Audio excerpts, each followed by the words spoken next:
In some shape or form, we've all had to adjust to the current state of things due to COVID-19. Selena Chavez Trevino is an indoor cycling instructor and also an esthetician who co-owns a local facial clinic.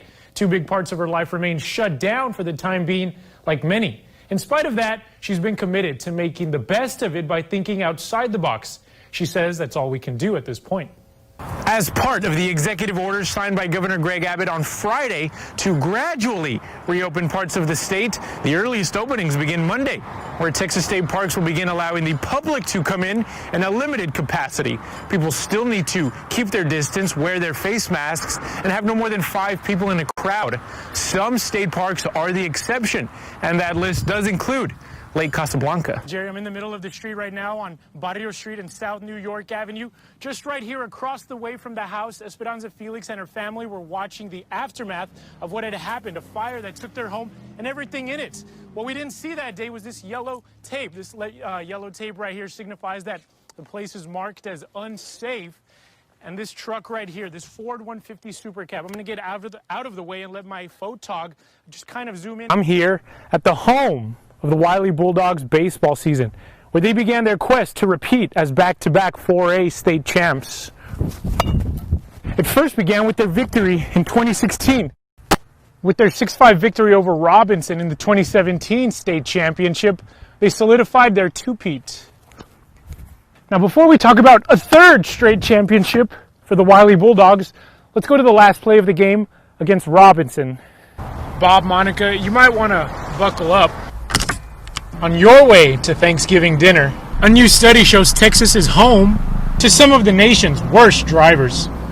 On this Thanksgiving day, and as I turn my camera over right here, you can see the turnout was well worth it. Now a good time to buy a home? Definitely. The offense, Nixon has so many weapons that they can use at any time. They have Joseph Ibarra, Pablo Tovar, Jesus Cumpian is that third running back that they also like to alternate in between. Sports success on the field boils down to preparation, timely decisions, and adjusting on the spot if the original game plan is not working. The coronavirus has taken away the ability to play sports as health and safety are the top priority. But for LISD Athletics Director Sylvia Barrera, it's not going to take away the ability to still cheer for their athletes. Has been a little quiet, especially here locally. Yeah, so we've been talking with players, coaches, athletic directors, just about, what the plans are. Obviously, UIL has shut everything down for the next 2 weeks, but they are talking about what they will do on March 30th. So coming up after the break, folks, we'll let you know exactly what the athletic directors are doing, meetings that they're having, and this is what it looks like with sports, with fans not in the stands. We do have some highlights coming up after the break.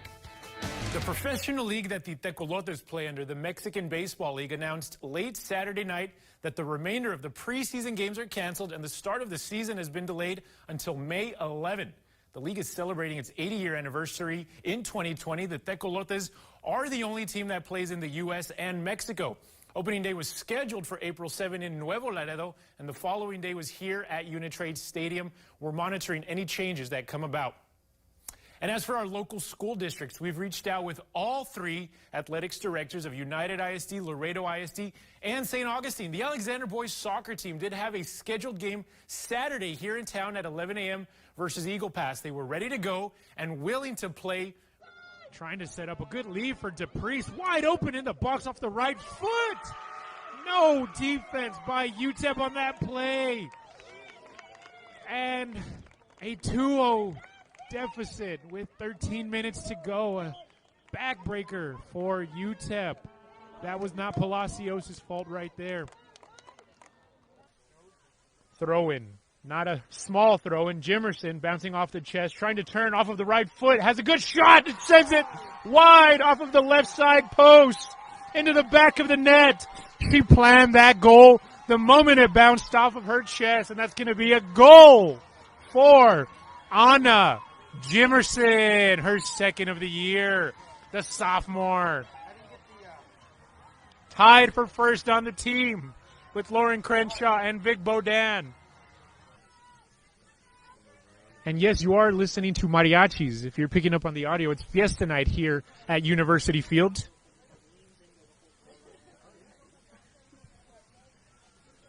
And you're We're in the borderland today, folks, in El Paso, Texas. There's always a chance of mariachis playing.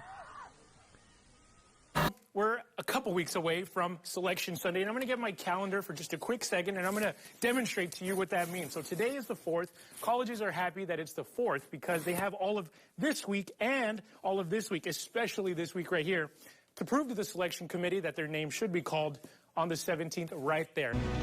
Arnold Palmer was more than the king. Today is the 81st playing of the Masters, and it does not begin once the ceremonial tee shot is hit. Thanks for joining us, everybody. I'm Luis Barrio. Since 2012, always done by Arnold Palmer and Jack Nicklaus and Gary Player. Today was a day golf fans didn't want to see but knew it was coming.